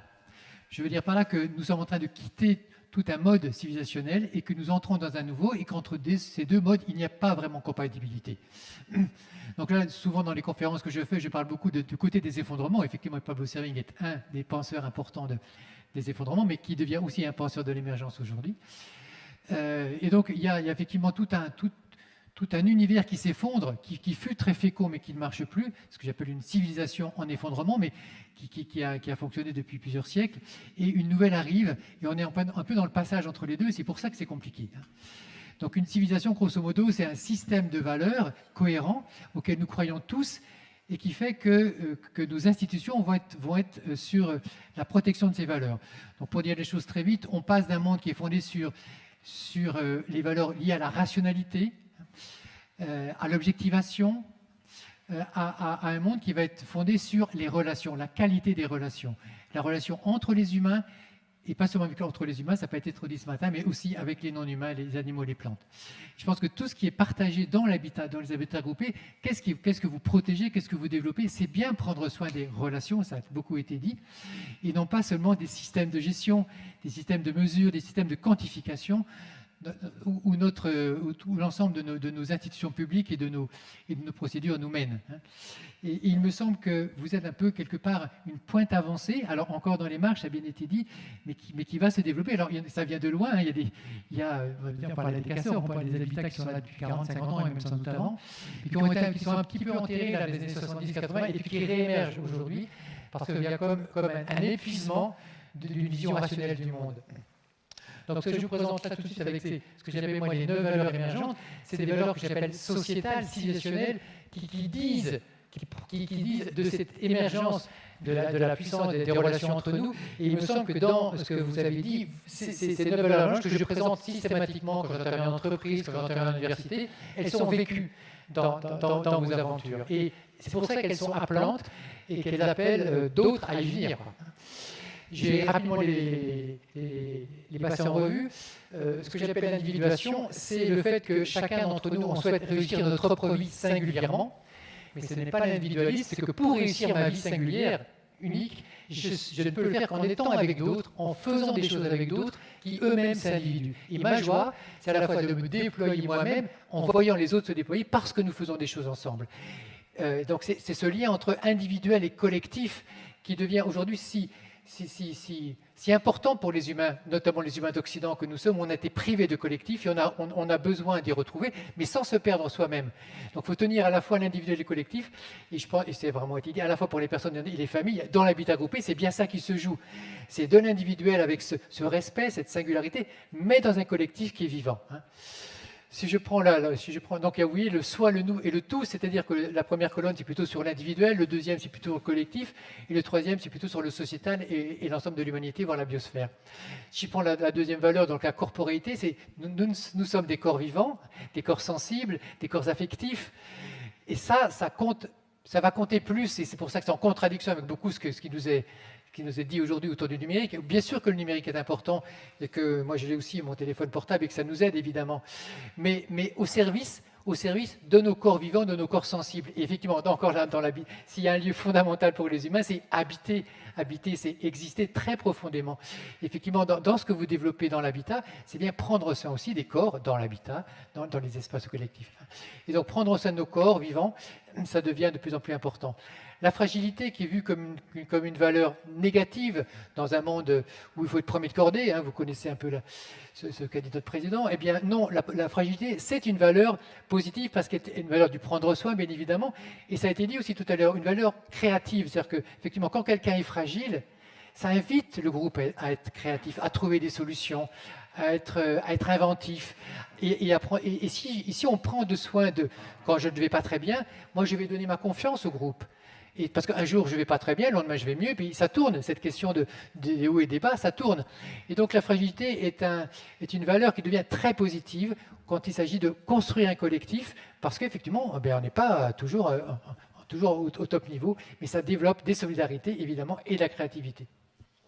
Le mot de sérendipité que vous connaissez peut-être moins que le mot résilience, mais qui a à voir avec lui. Donc le mot de sérendipité qui apparaît petit à petit dans notre vocabulaire, c'est l'accueil de l'incertitude. C'est l'accueil heureux, favorable de l'imprévisible. Dans le mot résilience, on a un peu l'idée qu'on accueille quand il vous arrive un peu une tuile et on rebondit. La sérendipité, c'est qu'il vous arrive quelque chose d'inattendu qui n'est pas forcément une tuile et on en fait quelque chose. On est opportun. Donc sérendipité et résilience, ça va ensemble. C'est-à-dire que, d'ailleurs, tu le disais tout à l'heure, Audrey, il arrive des événements pas prévus, on va discuter entre nous et on va trouver une solution. Donc je refuse pas, je suis pas en volonté de puissance et de maîtrise comme la société contemporaine l'est. Eh bien non, je suis dans l'accueil de ce qui arrive et qu'est-ce qui est plus inattendu que les humains et les vivants, et je vais trouver une solution. C'est-à-dire que je me mets en position de trouver la solution. Et là encore, votre expérience prouve que c'est ça, votre vie. Il se passe sans arrêt des choses nouvelles. Et vous avez les protocoles de mise en discussion, de mise en prise de décision qui vous fait trouver des solutions. Donc cette qualité de sérendip, c'est d'être beaucoup plus joyeux aussi par rapport à ce qui va se passer. Alors ces valeurs-là, elles sont faites pour plutôt les entreprises, les organismes, mais tout type de mise en commun. Effectivement, le lieu où je travaille, où je donne le meilleur de moi-même, il faut que je puisse à la fois voir l'ensemble et où chacun, même si les fonctions sont bien évidemment différentes, a une égale dignité. Et donc les processus de décision, comme sociocratie ou holacratie, font qu'il y a une chaîne de mise en dialogue pour que chacun voit son importance. Et là encore, dans ce que vous vivez, tout le monde est important quelque part, franchement à la même dignité, ça c'est évident.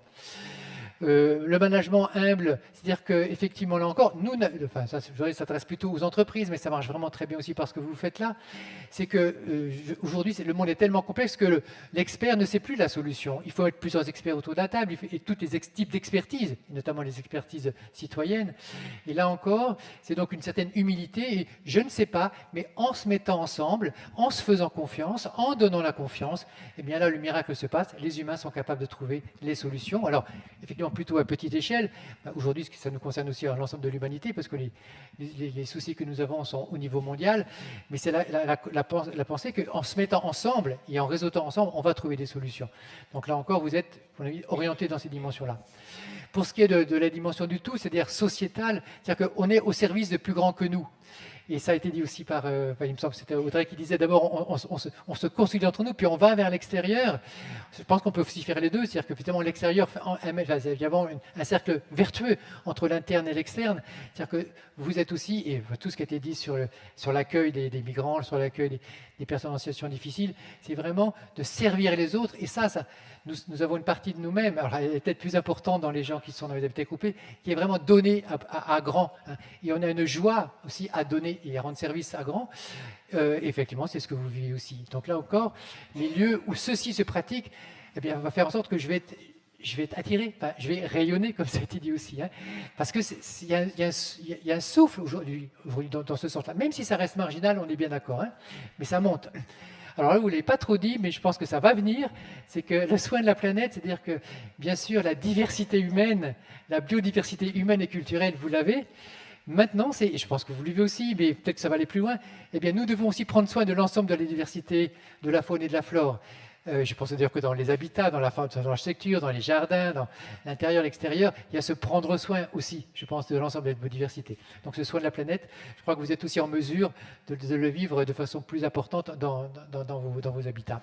Et puis la dernière valeur que je présentais, vous voyez bien qu'elle colle avec les autres, cette confiance, cette espérance, c'est que oui, nous avons des difficultés, oui, il y a des solutions que nous ne voyons pas a priori, mais si nous croyons ensemble que nous allons trouver des solutions, et parce qu'il y a évidemment des soucis qui arrivent en permanence dans nos vies, eh bien, nous allons les trouver à condition que nous croyons que nous allons les trouver, que nous soyons espérants, optimistes, si l'optimisme c'est de l'espérance un peu laïcisée, mais cette qualité humaine de dire que oui, si je suis dans la méfiance, je ne vais pas trouver les solutions. Mais si nous sommes dans l'espérance au sens que nous ne savons pas comment on va y arriver, mais si on est ensemble et si on se fait la courte échelle dans les idées, dans les processus d'échange, là on va trouver des solutions. Voilà. Donc ces 9 valeurs, je les présente généralement dans tout type d'organisation, et il me semble que vous les vivez, tout ça pour dire que vous êtes un peu cette pointe avancée des lieux, pas nombreux, on a bien entendu, mais qui balisent ce monde qui vient. Alors là, dans l'habitat, mais on en a dans bien d'autres secteurs, avec des valeurs de fond de type sociétal, philosophique, spirituel, on pourrait dire aussi, qui sont communes. Et le temps qui vient, me semble-t-il, est le temps où on est en train de se reconnaître les uns les autres. Et c'est ce que ces rencontres font, c'est pour ça qu'elles sont magnifiques. Ah oui, toi aussi tu fais comme ça, et toi aussi tu as trouvé des solutions, et toi aussi. Et parce qu'effectivement, bon, vous ne l'avez pas trop dit, mais en tous les cas en France, les institutions ne sont pas toujours favorables. Alors là, peut-être que tout à l'heure, je vais être démenti par l'élu de Nantes, et tant mieux. Mais grosso modo, les institutions, elles sont quand même dans des processus, plutôt des procédures assez dures, et que je pense que c'était intéressant, Thierry, quand on disait en Belgique, nous, on ne demande pas de crédit et de sous à la puissance publique, on se débrouille. Je pense que ce temps vient aussi. En France, on va de plus en plus se débrouiller, parce qu'effectivement, ça devient trop compliqué de demander parfois de l'argent public, parce qu'il y a trop de procédures à faire. Eh bien, donc c'est pas toujours... c'est pas toujours aidant au niveau des institutions, parce qu'elles ne comprennent pas bien toutes ces initiatives, toutes ces émergences, toutes ces innovations, et que donc néanmoins il faut qu'on soit solidaires les uns avec les autres dans cette affaire-là, et donc de se reconnaître, de s'entraider. Donc c'est vrai pour les entreprises, c'est vrai pour les institutions, et c'est vrai aussi pour ce que vous faites ici dans l'habitat groupé. Merci beaucoup Olivier.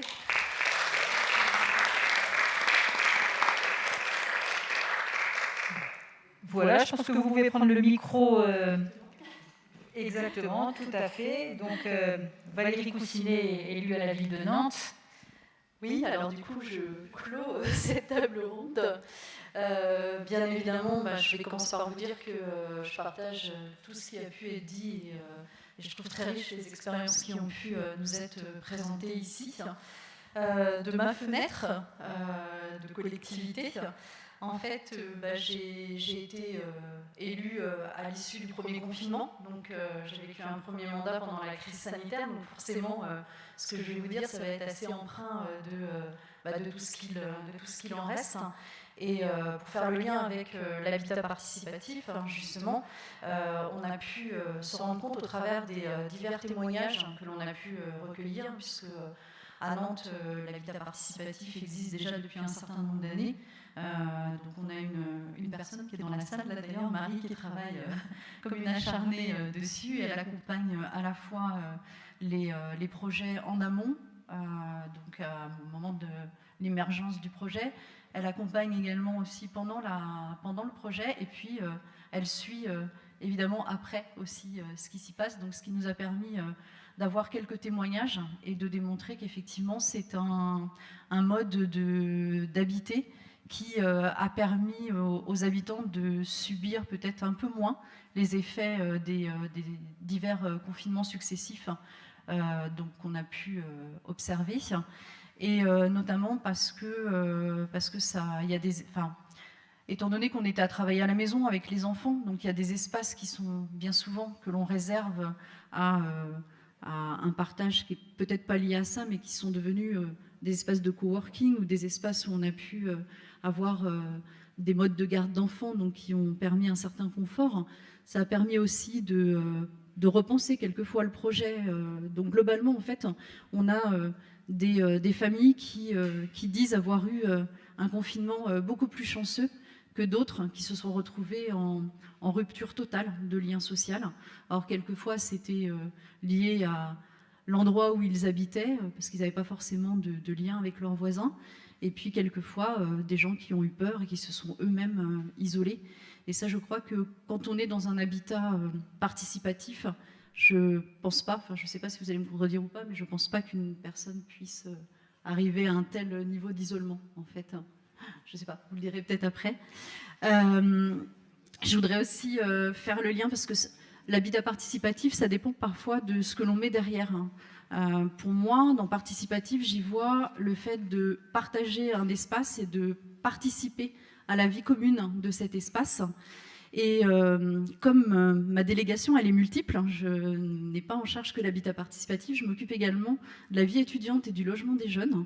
Donc je voudrais faire un petit peu le lien aussi vers cette population à travers les CAPS. Je ne sais pas si vous en avez déjà entendu parler. Les CAPS, ce sont les colocations à projets solidaires.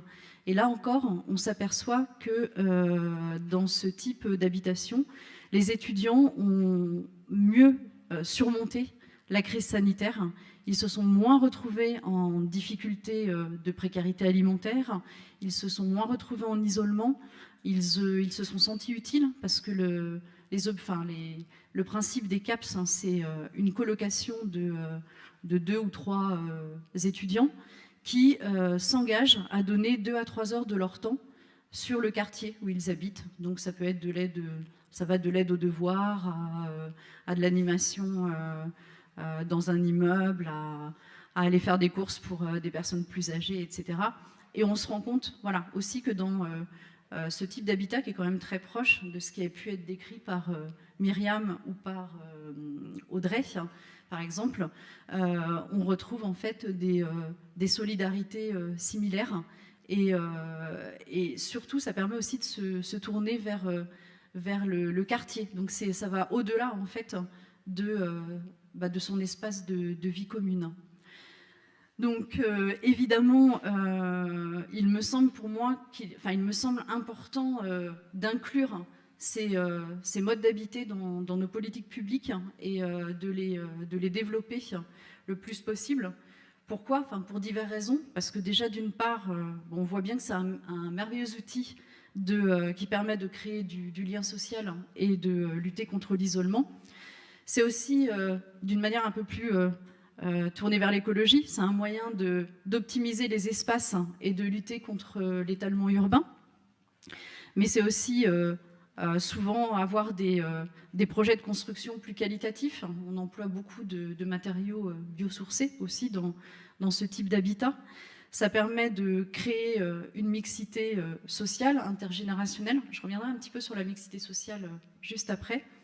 Ça permet aussi d'intégrer, comme on l'a vu avec Audrey, des personnes différentes ou en situation de handicap, intégrées dans une vie normale de personnes, avec peut-être les difficultés qui ont pu être soulignées, mais je pense qu'en travaillant avec l'association Les Papillons Blancs, il y aura sans doute moyen de corriger un peu la trajectoire. Et puis ce que j'y vois aussi, c'est que ça permet d'impliquer tous les habitants. Et quand je dis tous les habitants, c'est les enfants compris. Parce que les enfants sont aussi partie prenante de ces projets. Ils ont leur mot à dire, en tout cas dans mon expérience, dans les collectifs que j'ai pu rencontrer, c'est ce que j'y ai vu. Et ça permet aussi de les sensibiliser dès leur plus jeune âge. Et comme c'est eux qui vont construire la société de demain, je pense que ça ne pourra être que bénéfique. Voilà, je l'ai déjà dit aussi, ça permet de faire de la solidarité à l'échelle du quartier. Donc ça, c'est aussi intéressant donc aussi, en matière de politique publique. Et enfin, donc c'est pour ça que je reviens sur la mixité sociale qui nous est chère à tous.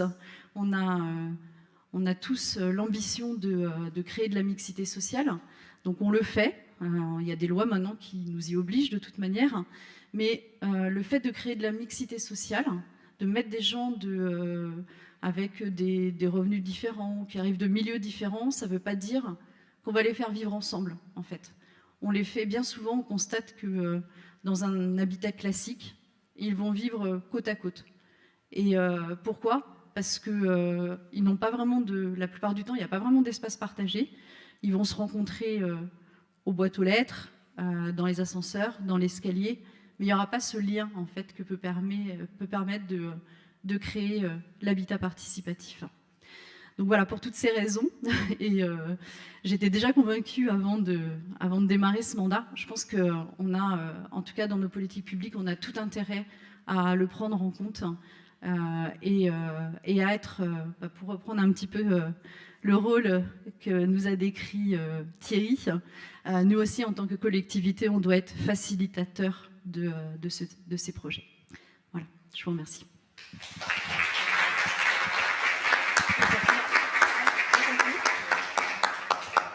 Merci beaucoup Valérie, et on souhaite bien sûr que les élus et les collectivités territoriales puissent nous accompagner, et on compte sur des personnes comme vous.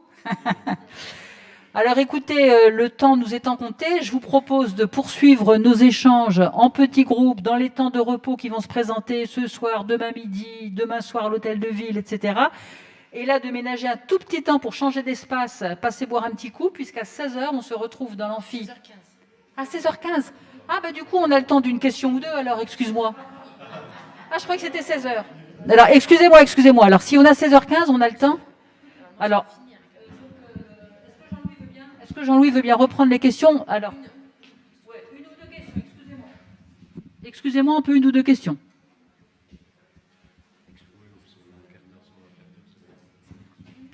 Merci beaucoup pour vos interventions extrêmement intéressantes. J'aurais envie de poser une question à l'élu de Nantes. C'est Nantes, hein, c'est bien ça. Hein, oui. Ça représente quelle ampleur et comment vous avez à susciter l'envie de faire ça? Et puis j'aurais un petit commentaire à faire pour, comment il s'appelle, Thierry. Thierry, j'aimerais qu'on garde le contact parce que moi je fais l'habitat partagé avec du grand précaire depuis 40 ans, hein, en résidence sociale. Ça m'intéresserait de prolonger. Merci. Non. Mon expérience n'est que d'un an, hein, mais globalement, Marie me contredira pas, mais je pense que c'est une vingtaine de projets actuellement qui sont en cours sur Nantes. C'est déjà beaucoup et je serais tentée de dire que c'est encore pas suffisant. Voilà, par contre, ce qui est intéressant, c'est que ce sont, j'étends un petit peu la réponse, c'est que ce sont des projets qui sont extrêmement variés. Hein. Comme je le disais tout à l'heure, en fait, ça va de projets de petits collectifs, de personnes qui vont se regrouper, qui vont décider de faire quelque chose ensemble, à des choses plus... un peu plus importantes, menées par des bailleurs sociaux, comme quand je répondais tout à l'heure aussi à monsieur, j'expliquais qu'on a aujourd'hui des immeubles entiers d'une vingtaine de logements qui sont composés uniquement de locataires dont les logements sont attribués sur critères sociaux. Mais voilà, on a évidemment l'ambition de développer ça davantage.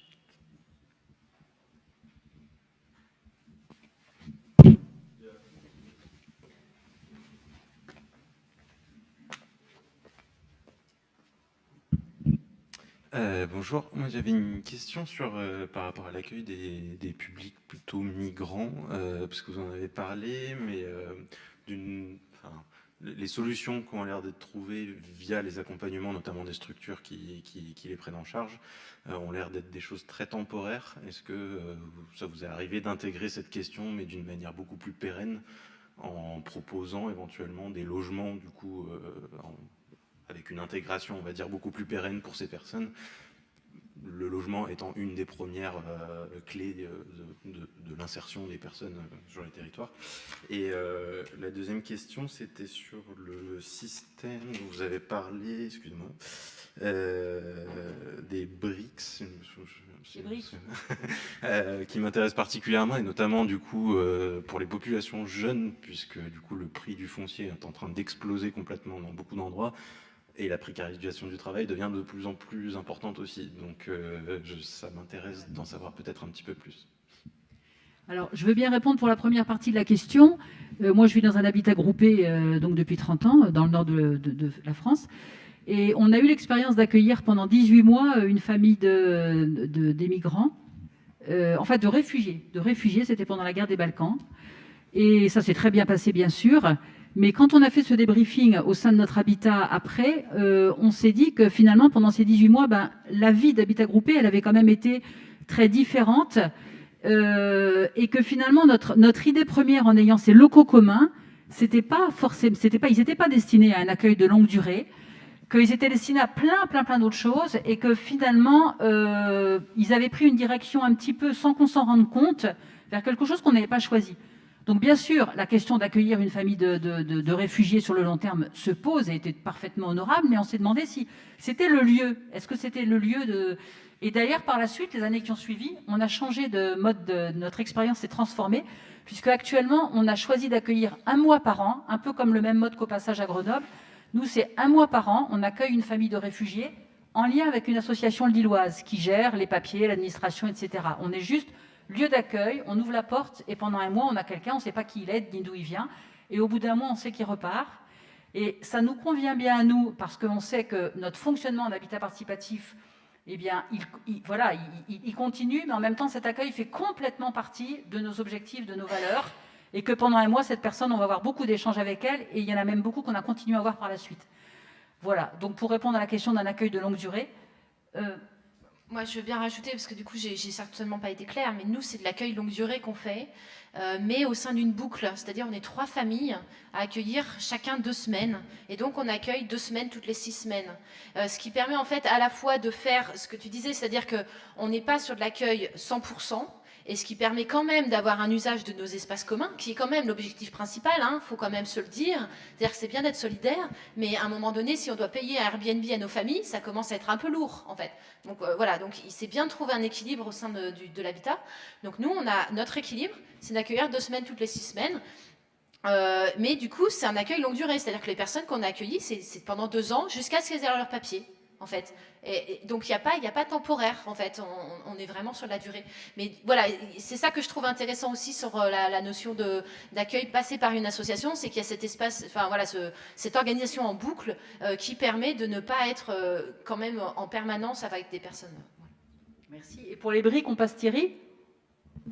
Oui, c'est l'objet d'une autre table ronde en ce moment même sur la gestion du foncier. Je crois qu'il y a toute une série d'ateliers demain auxquels je me suis inscrit parce que nous avons beaucoup à apprendre en Belgique sur les expériences françaises et surtout suisses du modèle coopératif. Mais je dirais, pour être bref, l'égalité n'est pas la même chose que l'équité. L'égalité, c'est un principe où par la loi, on oblige quelque part tout le monde à atteindre un degré où on a... L'équité, c'est un esprit. Et donc, dans les habitats participatifs, il est beaucoup plus question d'un esprit que d'une loi. Ok ? Bon, nous sommes sous le code Napoléon aussi. On a été, comme vous le savez, la Belgique, on a été napoléonien. Et donc, le droit de propriété en Belgique, c'est très sacro-saint aussi, je peux vous le dire. Il n'empêche que toutes les réflexions, et je ne vais pas être long là-dessus, sur le démembrement du droit de propriété que nous appelons en Belgique, venant des États-Unis et d'Angleterre, le Community Land Trust, ou que vous appelez, vous, dans le nord de la France en particulier, les offices fonciers solidaires, je crois, ça, c'est à mon avis une solution qui vise à aller vers un esprit d'équité à défaut d'une égalité, puisque par définition, les gens qui rentrent en habitat participatif, ils ne sont pas égaux au départ. Donc c'est là que je crois qu'il y a un changement de paradigme dans les mentalités. Alors l'exemple que j'ai cité, les briques, voilà, on s'est dit, on n'est pas tous égaux. Nous, c'est une coopérative, donc qui va rester propriétaire du sol, même si les gens sont propriétaires de leurs briques au-dessus, puisque nous avons des maisons en briques dans le nord de la Belgique. Et donc, par souci d'un petit peu dans mon propre expérience, mais c'est plus qu'un habitat groupé, c'est un écoquartier de 60 ou 80 futures maisons, on s'est dit, ceux qui ont moins de moyens, ils vont investir plus de temps Et ce temps est transposable en briques qui sera un jour transposable en part dans la coopérative. Alors après, je peux vous expliquer en détail tout le système, mais je crois que là, ça me prendrait une demi-heure, donc je ne vais pas être plus long, mais on peut en parler à la pause. Merci beaucoup Thierry. Écoutez, je pense que maintenant, merci à vous tous d'être venus. On va se ménager un petit peu de temps pour parler dans les couloirs et aller boire un petit coup. Et le prochain rendez-vous, c'est donc 16h15 dans l'amphithéâtre Mérieux en bas pour une séance plénière qui aura pour titre « Habitat participatif, levier dans les territoires ». Voilà, ça sera une rencontre annoncée très intéressante. Alors en bas, il faut laisser une place sur 2 pour les règles sanitaires. Et s'il n'y a plus du tout de place en bas, c'est retransmis en direct ici même et dans l'amphi Aristote à côté. À très bientôt.